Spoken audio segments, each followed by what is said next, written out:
Hello students, this is your DJ sir. Last time तक हम लोगों ने इलेक्ट्रोफिलिक सब्स्टिट्यूशन रिएक्शन देखा था हेलोएरिन्स का, और हम लोगों ने छोड़ा था कि हम लोग दिखेंगे कि effect of electron withdrawing group जब हेलोएरिन्स के ऑर्थो और पारा पोजीशन पे इलेक्ट्रॉन विड्रॉइंग ग्रुप लगाएंगे तो हमारे पास क्या होगा। तो देखो, यदि हम लोग इलेक्ट्रॉन विड्रॉइंग ग्रुप के बारे में बात करें,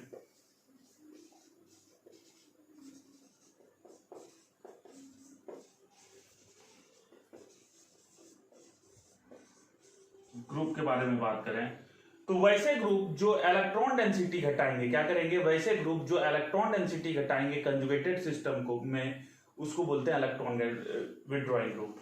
यदि हम लोग जनरली बोलें तो -m इफेक्ट वाले जो ग्रुप्स होंगे वो इलेक्ट्रॉन विड्रॉइंग ग्रुप होंगे। एनसीईआरटी का बात करें तो हम लोग एनसीईआरटी में हमको effect of NO2 at ortho and para position देखना है। क्या देखना है? Effect of electron withdrawing group में effect of NO2 at ortho and para position। देखो, जैसे हम लोग यहाँ Cl लगा दिए और यहाँ NO2 क्या लगा दिया, NO2 लगा दिया, तो ये NO2 ग्रुप क्या करता है, इसके रेट ऑफ रिएक्शन को बढ़ा देता है। मतलब जो ये एडवर्स कंडीशन पे रिएक्शन कर रहा था ये नॉर्मल कंडीशन पे रिएक्शन करता है। जैसे जैसे हम लोग नाइट्रो कंपाउंड्स को बढ़ाते जाएंगे ऑर्थो और पारा पोजीशन पे हमारा रिएक्शन का रेट क्या हो जाएगा, बढ़ते जाएगा। तो हम लोग क्या बोल सकते हैं कि इलेक्ट्रॉन विड्रॉइंग ग्रुप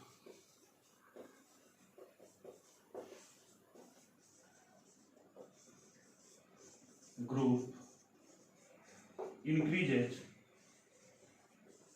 क्या, electron withdrawing group increases rate of reaction of haloarenes। अब हम लोग कुछ रिएक्शंस को देखते हैं और उन रिएक्शन के बिहाफ पे हम लोग देखते हैं कि कैसे इलेक्ट्रॉन विड्रॉइंग ग्रुप जो है हमारे रेट ऑफ रिएक्शन को बढ़ाता है। तो इसको कॉपी कर लीजिए, फिर हम लोग कुछ रिएक्शन से देखते हैं, फिर उसके बाद क्या देखेंगे कि एक्चुअली वो कैसे बनाते हैं। तो इसको आप पहले कॉपी कर लीजिए, फिर हम लोग आगे बात करते हैं। अब देखो, हम लोग कुछ रिएक्शंस लेते हैं, क्या लेते हैं, रिएक्शंस लेते हैं, और उसमें देखते हैं कि जैसे हम लोग नाइट्रो कंपाउंड्स को ऑर्थो और पारा पोजीशन पे लगाते हैं रेट ऑफ रिएक्शन इंक्रीज कर जाता है। जैसे हम लोग फर्स्ट रिएक्शन को ले, यहाँ Cl है और यहाँ NO2, इसका जैसे रिएक्शन NaH के साथ फर्स्ट स्टेप में कराएंगे तो हमको जो टेम्परेचर देना है वो 443 केल्विन देना है। कितना देना है, 443। और सेकेंड स्टेप में जब डाइल्यूट HCl के साथ रिएक्शन करते हैं तो हमारे पास जो प्रोडक्ट होता है, NaOH से रिएक्शन करते हैं तो OH लग जाता है भैया, ये आपने देख चुका है, NO2। अब देखो, ये तो हमारा कौन से पोजीशन पे था, पारा पोजीशन पे। अब हम लोग ऑर्थो और पारा दोनों पोजीशन पे नाइट्रो ग्रुप को लगा के देखते हैं। Cl एक NO2 यहां लगा देते हैं और ये एक NO2 यहां लगा देते हैं। जैसे इसका NaH के साथ रिएक्शन करते हैं तो हमें टेम्परेचर थोड़ा कम देना पड़ता है। कितना देना पड़ता है, 368 केल्विन देना पड़ता है। कितना देना पड़ता है, 368 केल्विन। और ये Cl रिप्लेस हो जाता है किससे, OH से। और सेकेंड स्टेप में वही सिमिलरली डाइल्यूट HCl के साथ रिएक्शन करेंगे, OH NO2 और NO2। अब देखो, थर्ड रिएक्शन को यदि देखें तो हम लोग थर्ड रिएक्शन को देखते हैं, OH। अब ये दोनों ऑर्थो पोजीशन पे भी लगा देते हैं और पारा पोजीशन पे भी हम लोग नाइट्रो ग्रुप को लगा देते हैं। जैसे इसका रिएक्शन हम लोग, अब देखो, पहले हम लोग अल्कली ले रहे थे, स्ट्रॉन्ग बेस ले रहे थे, यहां हम लोग H2O के साथ यदि रिएक्शन करा दें, ओनली H2O, और सिर्फ वार्मिंग कर दें, क्या कर दें, वार्म कर दे रिएक्शन को, तो हमारा ये रिएक्शन हो जाता है। तो यहाँ OH, ये NO2, ये NO2 और ये NO2 लग गया। तो देखो क्या हुआ, जैसे हम लोग नाइट्रो ग्रुप्स को ऑर्थो और पैरा पोजीशन पे लगाते जा रहे हैं, हमारा रिएक्शन जो है वो कम टेम्परेचर पे होते जा रहा है। क्या हो रहा है? कम टेम्परेचर पे। मतलब क्या हो रहा है कि न्यूक्लियोफिलिक सब्स्टिट्यूशन में इलेक्ट्रॉन विड्रॉइंग ग्रुप जैसे ही लगाएंगे, रेट ऑफ रिएक्शन क्या हो जाएगा? बढ़ जाएगा। तो हम लोग क्या लिख सकते हैं कि on adding electron withdrawing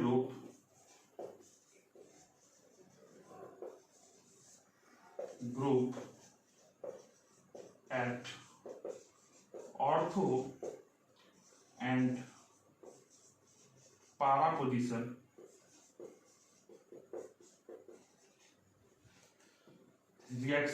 rate of reaction increases। अब तुम्हारा क्वेश्चन हो सकता है कि why it is happening so? ये ऐसा क्यों होता है कि हम लोग ऑर्थो पैरा पोजीशन पे भैया नाइट्रो ग्रुप्स को लगा रहे हैं, यहाँ एक लगाए तो 443 केल्विन पे रिएक्शन हुआ, ऑर्थो पैरा दोनों पे लगाए तो 368 पे हुआ, और जब हम लोग तीनों पोजीशन पे लगा दिए तो जो हमारा प्रोडक्ट बना पिक्रिक एसिड, इसको बोलते हैं हम लोग, क्या बोलते हैं? पिक्रिक एसिड बोलते हैं। तो सिर्फ वाटर के साथ रिएक्शन, देखो हमको अल्कली चाहिए नहीं, सिर्फ वाटर के साथ रिएक्शन हो रहा है। तो ऐसा क्यों होता है? तो इसके लिए हम लोग एक्सप्लेनेशन देखते हैं। पहले आप इसको कॉपी कर लीजिए, फिर हम लोग एक्सप्लेनेशन पे बात करते हैं। अब यदि हम लोग बात करें कि ऐसा क्या हो जाता है जब नाइट्रो ग्रुप्स लगा देते हैं ऑर्थो पैरा पोजीशन पे, ऑर्थो या पैरा पोजीशन पे, हमारा रेट ऑफ रिएक्शन इंक्रीज कर जाता है। तो देखो हम लोग बात करते हैं, जैसे ये हमारे पास Cl है एंड डबल बॉन्ड O और O। अब देखो कोऑर्डिनेट बॉन्ड तो हम बनाते नहीं है, कोऑर्डिनेट बॉन्ड को हम लोग ये माइनस चार्ज लिया और ये दिया तो प्लस चार्ज। अब देखो इस क्लोरीन के पास 3 लोन पेयर जो कि कंजुगेटेड है इस रिंग के साथ। क्या है? कंजुगेटेड है इस रिंग के साथ। तो जैसे देखो ये जैसे अपना डबल बॉन्ड यहां रिवर्ट करेगा, ये शिफ्ट होगा यहां, तो देखो ये क्या बनाएगा? Double bond Cl with a plus charge, काहे कि Cl ने दिया तो प्लस चार्ज, और इस पे आ गया क्या? माइनस चार्ज, काहे कि ये पाई बॉन्ड शिफ्ट होके यहां है।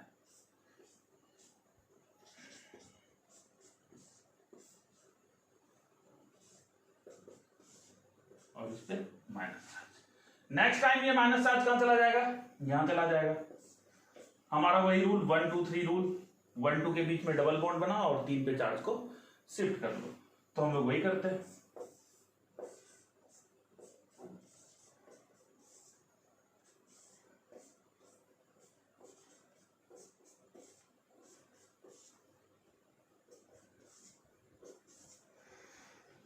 देखो इस पे माइनस चार्ज है और इस पे प्लस चार्ज, इस पे क्या है? माइनस और इस पे प्लस चार्ज। अब देखो क्या होगा, ये माइनस चार्ज, ये सिंगल बॉन्ड, ये डबल बॉन्ड, यदि ये माइनस चार्ज यहां रेजोनेंस करेगा तो ये डबल बॉन्ड यहां शिफ्ट हो जाएगा। तो देखो नेक्स्ट रेजोनेटिंग स्ट्रक्चर को बनाएं तो नेक्स्ट रेजोनेटिंग स्ट्रक्चर क्या होगा? Double bond C plus charge, ये डबल बॉन्ड N O पे माइनस चार्ज और इस O पे भी माइनस चार्ज। अब ये प्लस चार्ज तो खत्म हो जाएगा भैया, खत्म हो जाएगा क्या? नहीं, इसने दिया तो इस पे प्लस चार्ज जैसा का तैसा रहेगा, ये प्लस चार्ज अपना कैरी कर रहा है। अब देखो अब नेक्स्ट स्टेप में क्या होगा? अब देखो यहां एक चीज हम लोगों ने नहीं किया है, वो मैं करके दिखाता हूं। देखो एक तो ये यहां रिवर्ट कर सकता है, दूसरा क्या हो सकता है कि OH माइनस का इस पे अटैक करा है। क्या करा है? OH माइनस का यहां अटैक करा है। तो जैसे यहां OH माइनस अटैक करेगा तब भी ऐसा हो सकता है। तो देखो ये डबल बॉन्ड Cl यहां से हम लोग क्या करते हैं? रिप्लेस कर देते हैं, सब जगह से यहां से मिटा देते हैं। तो यहां क्या हो जाएगा? एक Cl हो जाएगा और एक OH हो जाएगा, एक Cl और एक OH, एक Cl और एक OH। अब देखो नेक्स्ट स्टेप में क्या होगा जैसे ये पाई बॉन्ड यहां शिफ्ट करेगा, नेगेटिव चार्ज यहां शिफ्ट करेगा, ये पाई बॉन्ड शिफ्ट करके यहां चला आएगा। कहां आएगा? यहां चला आएगा। तो देखो नेक्स्ट रेजोनेटिंग स्ट्रक्चर क्या बनेगा।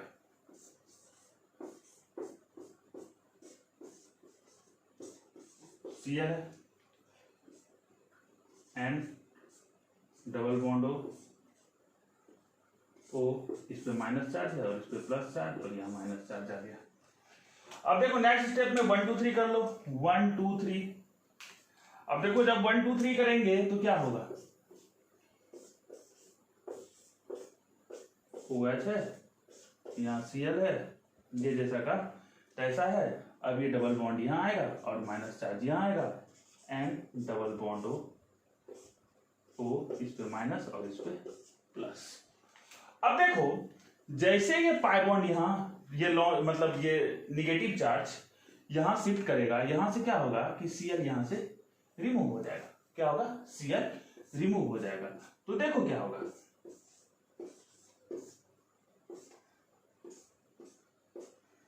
OH लग गया एंड डबल बॉन्ड O, और इस पे O, इस पे प्लस चार्ज और इस पे minus charge.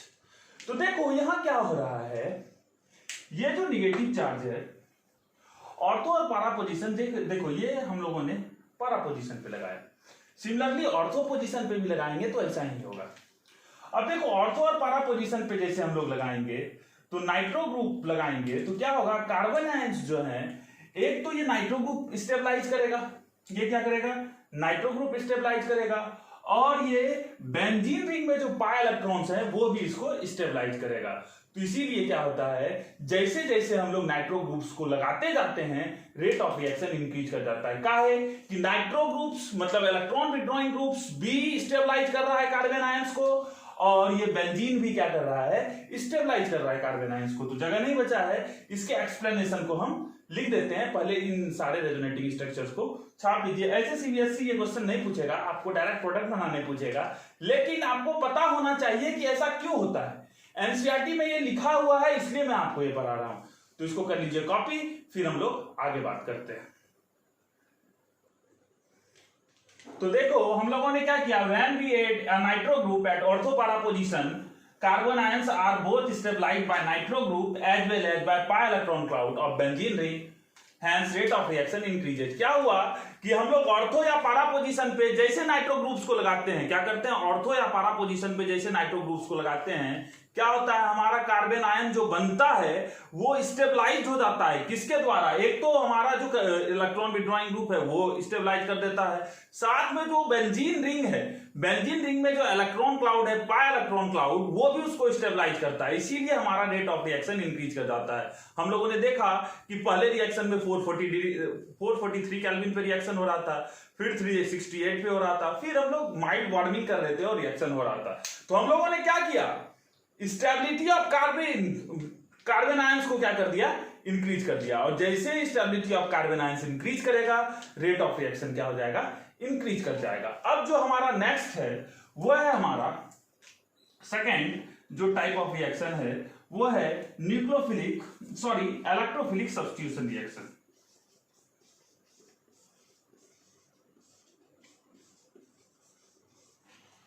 Electrophilic substitution reaction क्या है, इलेक्ट्रोफिलिक सब्स्टिट्यूशन रिएक्शन। देखो इलेक्ट्रोफाइल्स कहां अटैक करेंगे, देखो मैं तुम्हें एक रेजोनेटिंग स्ट्रक्चर बना के दिखाता हूं।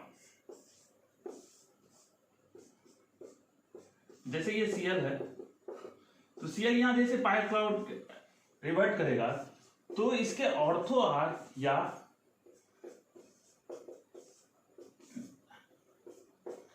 ये निगेटिव चार्ज ऑर्थो पोजीशन पे आएगा, या तो पारा पोजीशन पे, फिर ऑर्थो पोजीशन पे आएगा। या अपने रेजोनेटिंग स्ट्रक्चर, इसका फिर से नेक्स्ट रेजोनेटिंग स्ट्रक्चर बनाते जाएंगे और हमको पता चलते जाएगा। तो देखो ये जो इलेक्ट्रोफाइल्स हैं ये क्या होंगे, ऑर्थो पारा डायरेक्टिंग होंगे। काहे कि electron density is greater at ortho and para position. तो हम लोग क्या लिख सकते हैं इलेक्ट्रोफिलिक सब्स्टिट्यूशन रिएक्शन के बारे में, यहां इसके लिए जगह नहीं है तो यहां लिखा हूं, attack of electrophiles takes place at ortho-para position because electron density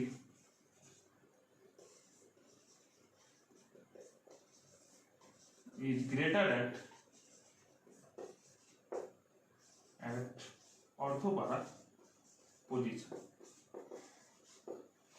क्या होगा, इलेक्ट्रॉन डेंसिटी ज्यादा होगा ऑर्थो-para पोजीशन पे। यदि इलेक्ट्रॉन डेंसिटी ज्यादा होगा ऑर्थो या para पोजीशन पे तो इलेक्ट्रोफाइल्स जो पॉजिटिवली चार्ज है वो ऑर्थो या para पोजीशन पे आके लगेंगे। इसीलिए इनको, ये जो इलेक्ट्रोफाइल्स हैं इसको ऑर्थो-para डायरेक्टिंग ग्रुप भी बोलते हैं। क्या बोलते हैं? ऑर्थो-para डायरेक्टिंग ग्रुप्स भी बोलते हैं। तो हमको कुछ रिएक्शंस हैं जिसको हमें पढ़ने हैं, तो इसको आप कॉपी कर लीजिए।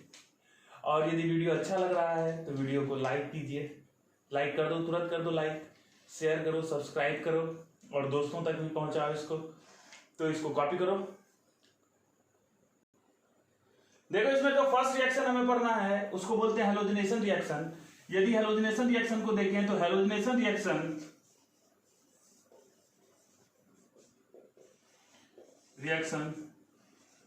always takes place in the presence of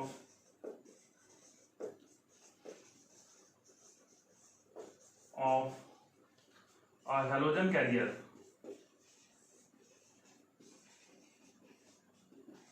और हेलोजन कैरियर में हम लोग क्या लिख सकते हैं? FeCl3 ले सकते हैं, AlCl3 ले सकते हैं। एनसीईआरटी में FeCl3 लिया है तो हम लोग FeCl3 लेंगे। जैसे हमको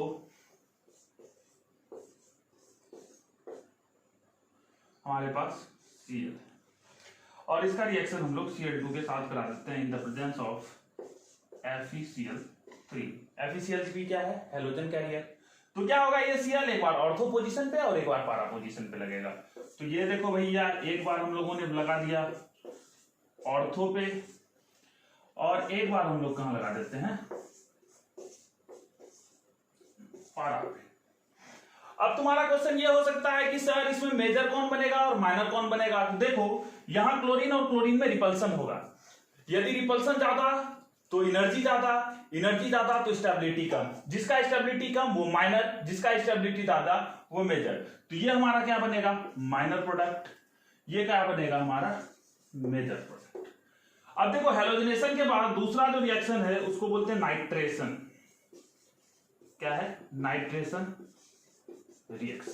क्या है? Nitration reaction. नाइट्रेशन रिएक्शन हमेशा किसके प्रेजेंस पे होगा? देखो हर बार नाइट्रेशन रिएक्शन HNO3 के साथ होगा in the presence of concentrated H2SO4।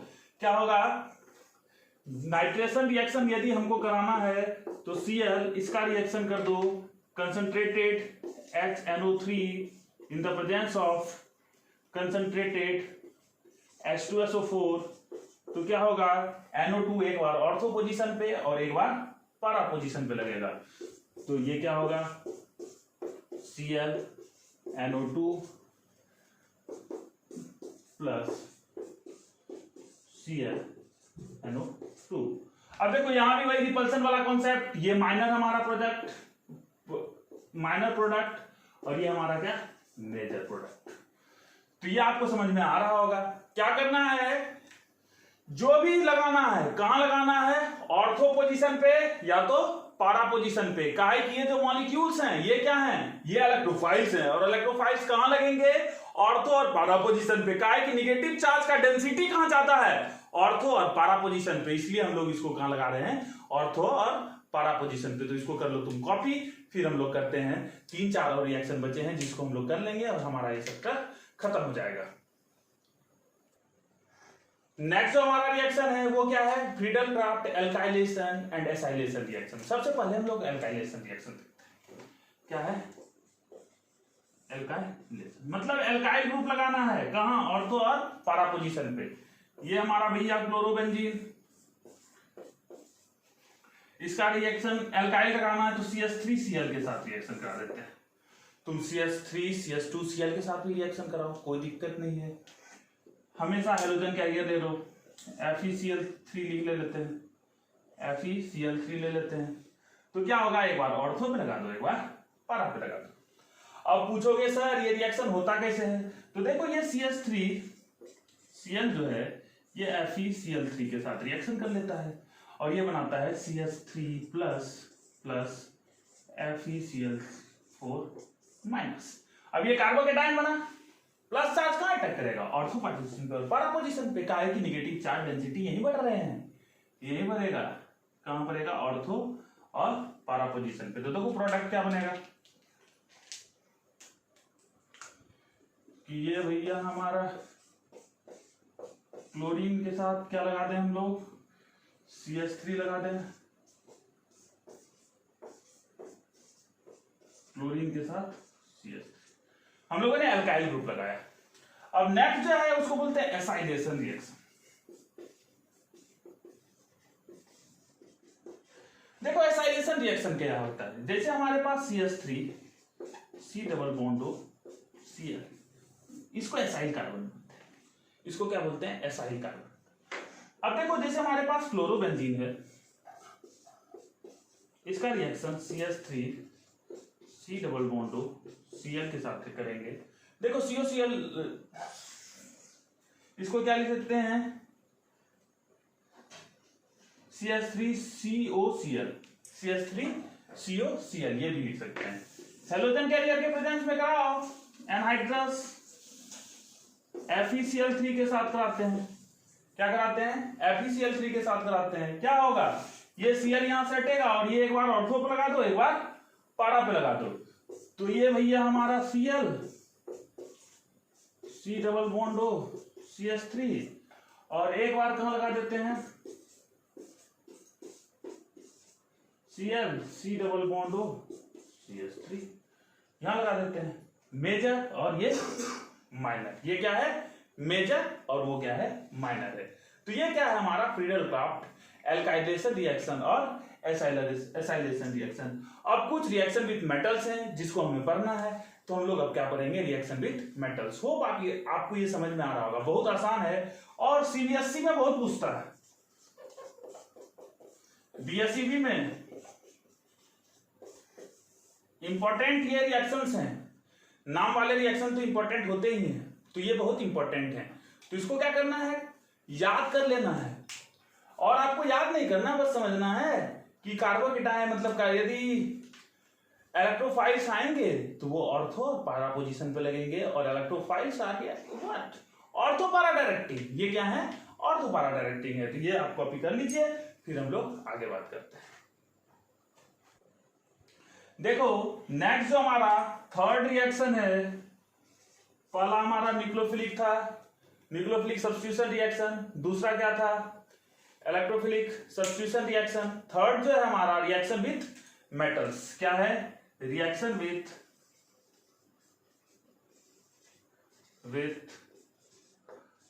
Metals. किसके साथ रिएक्शन करा रहे हैं, मेटल के। देखो मेटल के साथ यदि रिएक्शन कराना है तो इसमें सबसे पहला रिएक्शन क्या कराएंगे, किसके साथ कराए थे, याद करो, रिएक्शन विथ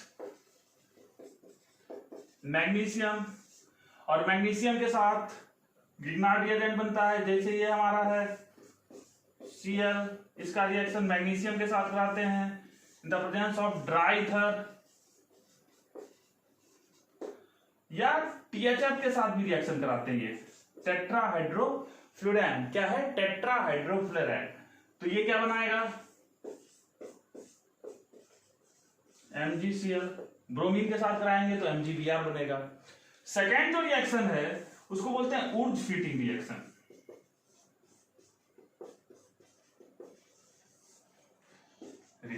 क्या बोलते हैं, ऊर्ज फीटिंग रिएक्शन। जैसे हमारे पास ये क्लोरोबेंजीन है, इसका 2Na के साथ करा दो, plus Cl CH3, dry ether के प्रेजेंस में रिएक्शन कराओ, क्या होगा, यहां से ये निकल जाएगा, तो क्या बनेगा, CH 3। कोई दिक्कत है? तीसरा रिएक्शन जो है उसको बोलते हैं फिटिंग रिएक्शन। फिटिंग रिएक्शन, देखो फिटिंग रिएक्शन भी वैसा ही है, Cl + 2Na Cl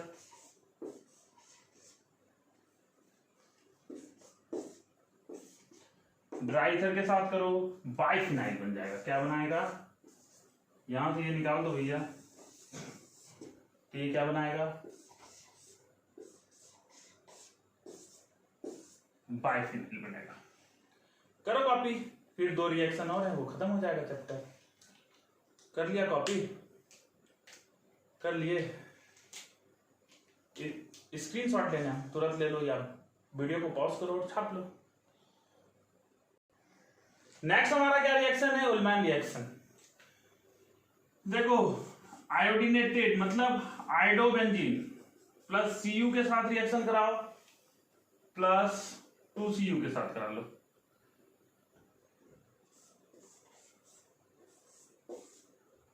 आई रखो,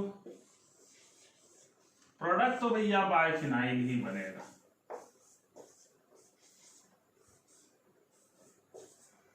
बाइफिनाइल ही बनेगा। देखो तो ये हमारा था क्या? Chemical properties of हेलोएरिन्स। बस इतने ही पढ़ने थे हमें केमिकल प्रॉपर्टीज ऑफ हेलोएरिन्स।